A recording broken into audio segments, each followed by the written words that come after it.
Last video में हमने email दुर्कहेम का लाइफ स्केच पढ़ा था। अब इसका नया और अगला टॉपिक सोशल फैक्ट्स पढ़ेंगे। तो सबसे पहले तो हमें मीनिंग पता होना चाहिए सोशल फैक्ट्स का क्या है।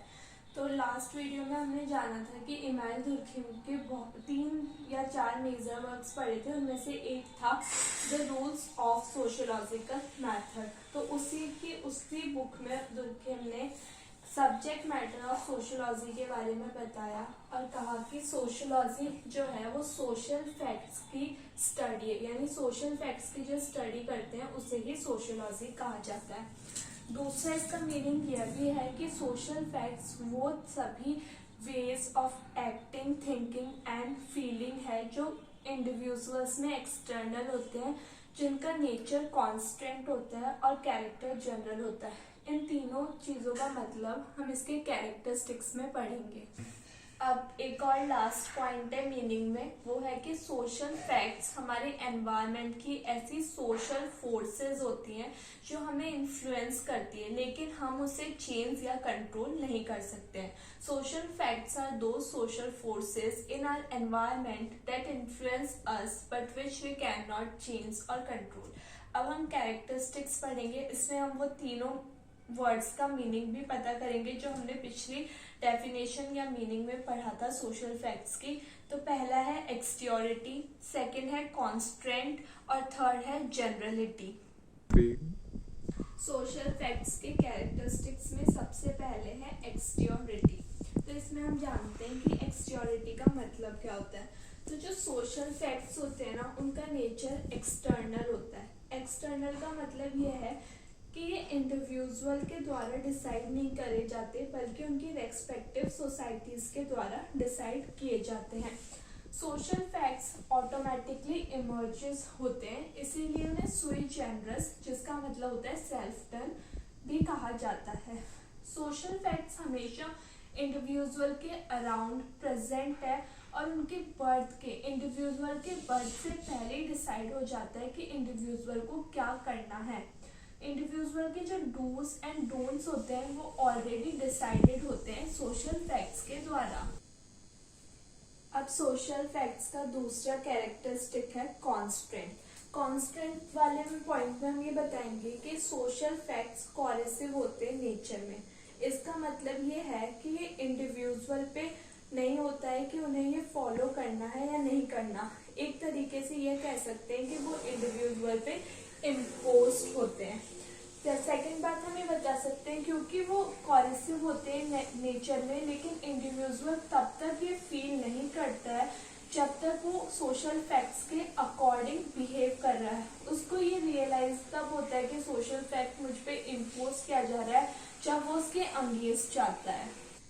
तो जैसे कि एग्जाम्पल के लिए हम ले सकते हैं लॉ, कि लॉ एक सोशल फैक्ट है। जब तक इंडिविजुअल लॉ को फॉलो कर रहा है, उसके अकॉर्डिंग चल रहा है, तब तक उसको उसकी पावर का रियलाइजेशन नहीं होगा। लेकिन जब वो उस लॉ को ब्रेक करेगा और उसे पनिशमेंट मिलेगा, तब उसे सोशल फैक्ट का रियलाइजेशन होगा, सोशल फैक्ट की वो रियलाइज होगी।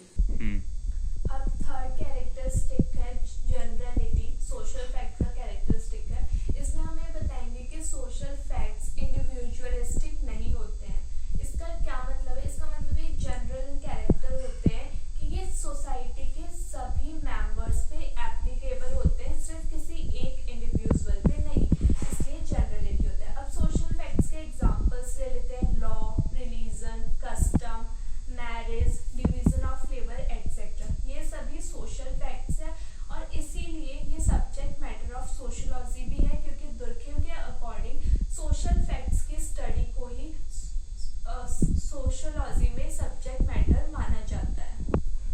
अब हमारा जो नेक्स्ट टॉपिक है सोशल फैक्ट्स में, वो है टाइप्स ऑफ सोशल फैक्ट्स।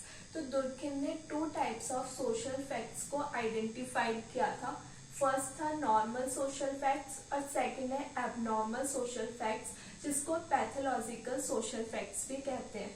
तो नॉर्मल सोशल फैक्ट्स वो सोशल फैक्ट्स होते हैं जो सोसाइटी की स्टेबिलिटी और कॉन्टिन्यूटी में आइडेंटिफाई करते हैं, कंट्रीब्यूट करते हैं। और सेकंड जो एबनॉर्मल और पैथोलॉजिकल सोशल फैक्ट्स होते हैं, वो सोशल फैक्ट्स होते हैं जो सोसाइटी के लिए हार्मफुल होते हैं और वो डेंजर कॉज करते हैं सोसाइटी के लिए। अब सोशल फैक्ट्स का नेक्स्ट टॉपिक हम पढ़ेंगे क्रिटिसिज्म। तो क्रिटिसिज्म में फर्स्ट क्रिटिसिज्म जो दिया था सोशल फैक्ट्स, जो इमानुएल दुर्खेम ने जो चीज़ें करी उसके बारे में, वो थे George Catlin. George Catlin believe करते थे कि जो बायोलॉजिकल, साइकोलॉजिकल और सोशल फैक्ट्स है उनको सेपरेट या फिर उनको डिफ्रेंशिएट करना बहुत ही ज़्यादा डिफ़िकल्ट है।